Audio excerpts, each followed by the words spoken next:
Cet acte du directeur de cabinet du ministère des Ressources animales et halieutiques lance la construction de l'abattoir industriel de volailles de Thiébissou. Pour les acteurs de la filière avicole et les autorités locales, il sonne la promotion de l'élevage de poulets dans la zone centre. Aujourd'hui, nous sommes à la porte de satisfaire un besoin. Je suis le plus heureux. Non seulement notre département, mais aussi informer nos collègues des villes voisines que sont Sagassou, Béoumi, Didievi, Toumoudi, Yamsokro, pour que cette activité soit notre activité phare. 24 mois pour son installation effective et l'unité industrielle de Thiébissou va produire par an 70 000 tonnes de viande avec 55 millions de poulets à raison de 36 000 têtes de volailles abattues par jour. Véritable outil de promotion de l'autosuffisance en protéines animales, notamment en viande de volaille, mais aussi et surtout moyen de lutte contre le chômage, la vie chère et la pauvreté. C'est 36 000 poulets par jour, on ne les fera pas venir de la France, on ne les fera pas venir du Canada, ça doit être produit par la région. Voilà l'objectif que le président de la République nous a assigné. Produit ivoirien et consommer ivoirien. Elle fait partie des abattoirs industriels en cours d'installation sur toute l'étendue du territoire pour promouvoir l'aviculture. L'usine de Thiébissou va coûter 18 milliards de francs CFA à l'État et ses partenaires. Elle va générer environ 2000 emplois, dont 200 directs.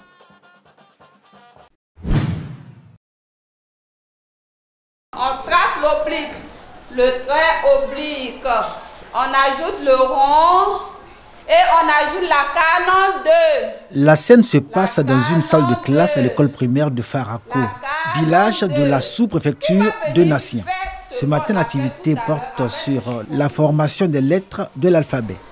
La canne 2, le trait oblique. Un bon poêle. Qui va venir faire encore? Les apprenants ont entre 2 et 5 ans. Tout de l'effectif du décor intérieur comme extérieur et de l'enseignement indique que nous sommes au préscolaire. Cette classe et les 2 autres que compte l'école de Farako sont pour les parents d'élèves de cette localité un soulagement. Les enfants sont en sécurité, on peut les laisser partir pour venir le soir, tu vas les trouver en place. Tellement que nous-mêmes on est contents, nous-mêmes on a essayé de faire les petits dons pour notre maternelle aussi. Les petits, les balançoires, les quais, les enfants puissent amuser plus que ça encore. Dans les débuts, ça n'allait pas. Parce que les enfants qui quittent à la maison pour venir au pré-primaire, ils n'arrivaient pas à s'exprimer en français. Il y a eu assez d'amélioration. Ça va, ils arrivent à attraper le stylo, la craie, ils arrivent à tourner leurs doigts, ils arrivent à écrire. Ils arrivent à s'exprimer librement. À Farako, pourtant, on ne parle pas de préscolaire, mais de pré-primaire, selon l'esprit PAPS, pour désigner les classes de maternelle. Une pré-primaire en expérimentation, dont l'existence quelques années plus tôt était inimaginable pour les populations de Farako. Farako, village pilote du projet, et nombreuses localités du département de Nassien, comme toute la région volcanique du reste, ont fait d'énormes progrès en matière de scolarisation. Aujourd'hui, la réalité est tout autre. Les parents sont pleinement impliqués dans l'action éducative. Nous, les jeunes, on est là, on anime le projet, on encadre les enfants. Ensuite de suite, l'année prochaine, ils vont au maternel. On continue de leur dire de jouer leur partition. Quand tu t'assois à côté de l'enfant et tu lui dis il faut lire, même tu ne comprends pas, ta présence là, ça peut le pousser à agir. Et à force de répéter, il prend l'habitude d'étudier. On continue d'expliquer aux parents le bien fondé de l'école. Direction Gansé, un autre village dans le département de Nassien. L'accès à cette localité où existent encore de nombreux manques est un véritable parcours du combattant. Un bémol cependant, l'école est une fierté pour les populations. Venez acheter des bonbons et des tomates. Le projet d'amélioration des services éducatifs PAPS y a construit un bâtiment de 3 classes, CP1, CP2 et CE1, des classes auxquelles s'ajoute une école maternelle. Les parents d'élèves de Gansé font preuve d'engagement pour la bonne marche de l'école dans le village. C'est nous-mêmes qui aidons les enfants pour aller à l'école. On s'en va chercher leur maman. Il ne faut pas que les enfants restent au village. Sans école là, on n'est rien.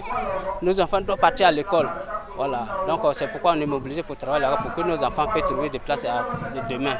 L'engagement des populations de Gansé et leur implication au quotidien dans la gestion de l'école dans leur village sont les facteurs de son émergence. Gansé occupe la première place au classement PAPS en lecture, écriture et mathématiques sur les 15 écoles du projet que compte la direction régionale de l'éducation du Bonkani. Honneur aux parents, mais aussi honneur aux enseignants qui se sont appropriés le projet PAPS. Je me suis engagé à encourager mes collaborateurs à faire mieux, à s'engager, parce que le projet Mon enfant apprend mieux à l'école nous a mis en mission pour que ce projet puisse réussir. L'enfant qui est à la maison doit apprendre à lire à haute voix, comme il le fait en classe. Même si le père ne sait pas lire, mais il écoute l'enfant en train de lire.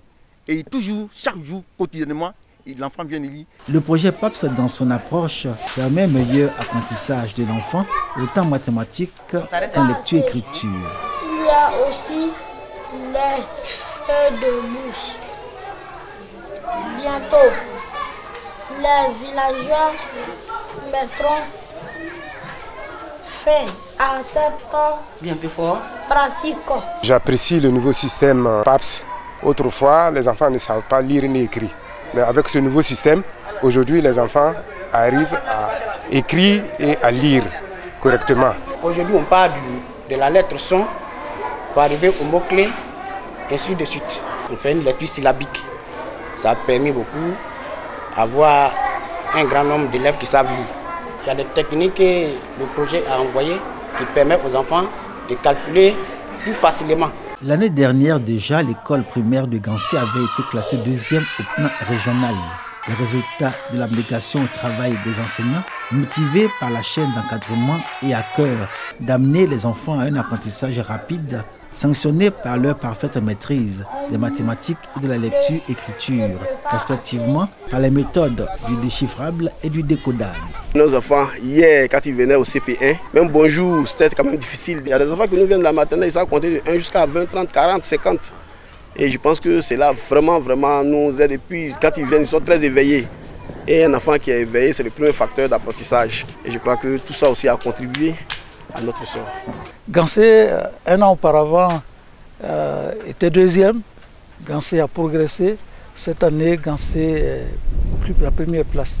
La chaîne d'encadrement et notamment les conseillers pédagogiques ont fait un travail énorme. Ils se sont appropriés tout ce qu'on leur a dit concernant ce projet-là et on a atteint ces résultats-là. Donc un travail remarquable de ce conseiller-là. Un travail également remarquable des enseignants. Gansé, meilleure école PAPS dans la région de Bonkani. Désormais, l'école primaire de ce village devient une référence dans l'inspection primaire de Nassian, chef-lieu de sous-préfecture. Du coup, toutes les écoles de cette circonscription éducative rêvent d'être touchées par le projet. Mon enfant apprend mieux à l'école. Pour autant, les résultats obtenus à ce jour sont en deçà des objectifs du projet. 50% indique l'inspecteur de Nassian contre 80% d'enfants qui savent lire et écrire convenablement selon les prévisions du PAPS.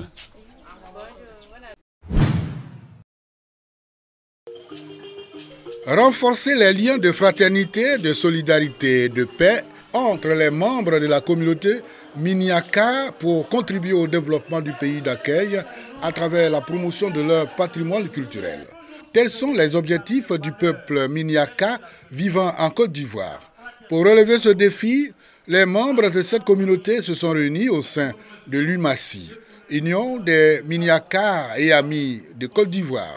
L'organisation naissante vient de tenir sa première assemblée générale constitutive autour du thème « Prise de conscience de son identité culturelle ». Assemblée au cours de laquelle Traoré Youssouf est désigné président de l'UMASI pour un mandat de 5 ans. Les autres Minyaka qui n'ont pas d'abord compris, et moi mon priorité c'est pour les faire venir. Il faut qu'on soit une seule famille. Je suis très émue, je suis vraiment contente.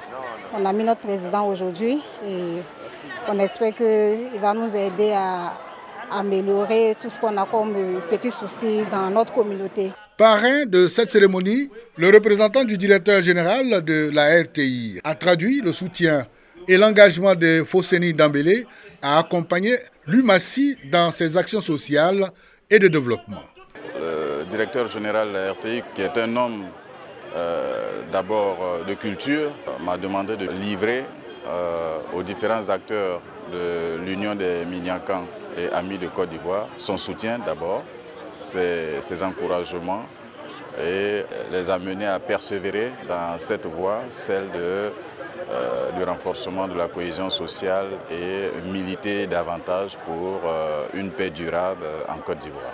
En marge de cette Assemblée générale, des membres de cette communauté ont reçu des diplômes d'honneur et de reconnaissance pour leur contribution et leur dévouement à la promotion du vivre ensemble.